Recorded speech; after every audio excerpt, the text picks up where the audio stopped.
Hey guys, I know it's been an awful while, and we're gonna give you an update as to what happened.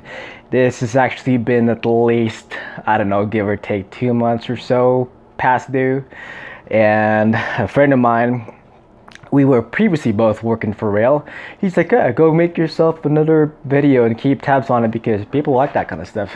I don't know if you do. Maybe you do, maybe you don't. Oh well, let's just do it anyway because, well, let's just call it my inspiration. So we left Roehl because I got my stuff taken from me. Ridiculous as that might sound, it sucked. So here's what happened. I started with a 2016 Cascadia, and it had 330,000 miles on the clock, and I had my own setup. I liked it. It was nice. And even though it wasn't like the greatest and best thing, it got what I needed it to get done.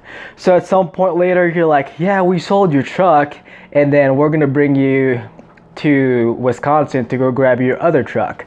So I wasn't expecting anything too much out of it, and I was expecting another beater, a big freaking whoop, because I was never told what it was, or I didn't ask, one of those two things. The sneezing is coming through. Anyways, so I go to the Marshfield yard, and lo and behold, it was a 2020 Freightliner Cascadia with 2,000 miles on the clock. The whole thing was beautiful. It was spotless. I was like, It was just beautiful. So I rolled with that for, I'd say, shoot, I don't know, 4 months or so. I put like a good 30,000 miles onto that thing. So at some point later, before I went on vacation, they asked, hey, can you still drive a stick shift? I told them, yes, I still can. And like, okay, we're just collecting some data and see who can still drive them, blah, blah, blah. I didn't think too much of it, but I was told that there might be a possibility that I might be sent into another truck. So that kind of had me on edge. So at some point later, well, my greatest fears came true and my beloved truck was taken away from me. God, that was horrible. And here's why I'm kind of incredibly sour about it, is I was paying for the pet fee, and what they were going to trade me back into is the exact same kind of truck that I was in when I first started. And I'm like, that's kind of a load of crap. And when they try to step it up by bringing me into what do you call them, an international. It was an LT, so it was nice, but at the same time it was a smoker's truck. You could still smell the smoke, even though it looks clean and shiny and glossy and all that stuff. And there's really no room where my dog bed used to be. I had the perfect setup of everything where it was, and I can understand the company's point of view where I had a double bunk, and so what happened was they were gonna give it back to a guy that left and came back to the company. When he came back, well, he's a trainer, so they need a double bunk, and I guess they don't have anything else. And I think that's a whole bunch of horseshit. Yeah, I said it. To take someone else that has like zero, someone that has like a zero, records is to compare to everyone else that's crashing, speeding, shifting loads. I had just about like a perfect record, if not a perfect record. And so, yeah, what happened was, let me see if I can stay on track. So that's what happened. They took away my 2020 Cascadia and trying to bring me back to a 2016. They tried to upgrade me to a 2018 International, and I was like, yeah, no, you guys just killed it for me big time. So what I did on my way back is, well, I went and took a rental car at the Phoenix yard, and I didn't even tell my fleet manager, which was a dick move on my side. But at the same time, I'm like, well, you guys pretty much went and it's just like, what's the point? So, damn it, lady. What happened was, as soon as I was about to pack up and leave everything, my fleet manager was having a discussion with me. And so, why returning a truck, truck and trailer is important is because, well, anyway, split second here. Normally, I did the editing, the recording, and fixing and everything, but I'm like, I really don't have time for that crap, so try to go with this for a second.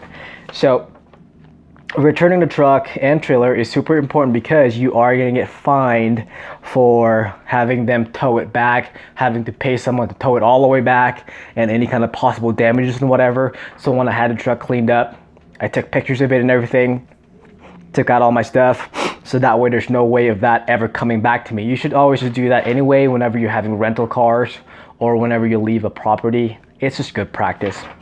So, or else you're going to get billed for the recovery.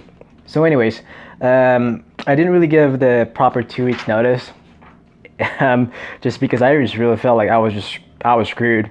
I can understand the company's point of view too, just because, well, you know, they need to keep that truck rolling. They need to make money because when they have trainers training trainees, then, you know, they get sent on their own truck and, well, the company generates more money. I understand that from a company's point of view, but that's still pretty screwed up. So anyways, why I didn't give that proper 2 weeks notice was I was still under, well, the 120,000 mile contract, and I was about halfway through.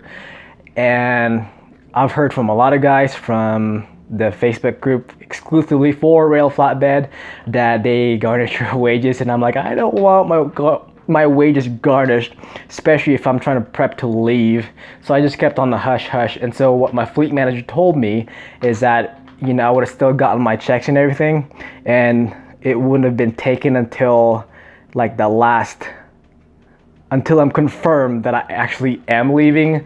But I'm like, I've heard too many stories, and I'm like, yeah, I'm not gonna play that risking game of not getting paid for those last 2 weeks. Anyways, yeah, and in my case, since even though I didn't put in my proper 2 weeks notice, my fleet manager absolutely loved me, according to what he says anyway. He's kind of a character sometimes, but I do love the guy. And shoot, he says I can come back, you know, after a month or two if I decided that it's not working out for me, just because, you know, he liked my attitude and everything else that had to do with our relationship when I was still associated with the company. And so it's a case-by-case basis, so don't quote me on that one. That's why always be good to your fleet manager, because when stuff like that happens and it doesn't happen in your favor, you can sometimes, I don't know if I'm a special case, come back to it and be like, okay, cool. So the consequence of leaving is gonna be the last thing. And well, there is still gonna be that $7,000 bill you're gonna get footed with if you don't finish your 120,000 mile contract. I think it's like 121, something along those lines. I know it's under 130. And I looked at my mail. It says, yeah, since we took your last wage, it was like $6,300 or something along those lines. And yeah, it doesn't matter whether you're 119,000 miles. If you get cut even 1 mile short, it still does not count worth a crap. And so keep in mind that if you do leave, you are gonna get footed with that bill, and get yourself prepped. Now, how it is now, I'm actually in a really good place, pretty fair place, and not even lying on that one. And yeah, we'll do a little bit more update as it goes. And yeah, thanks Cody Wayne. I'm not gonna say your last name, but let's just say Cody Wayne. So there's your video of why we left Roehl. Oh, real quick, they're a really good company, a really good culture, and I absolutely loved it. I just didn't like the way that was done to me. So overall, if that didn't happen, would I still be rolling with them? Absolutely. I love being OTR, and I love the company culture, and I love the trucking job. And no, they're not paying me nothing to say all that. I really did. So, peace.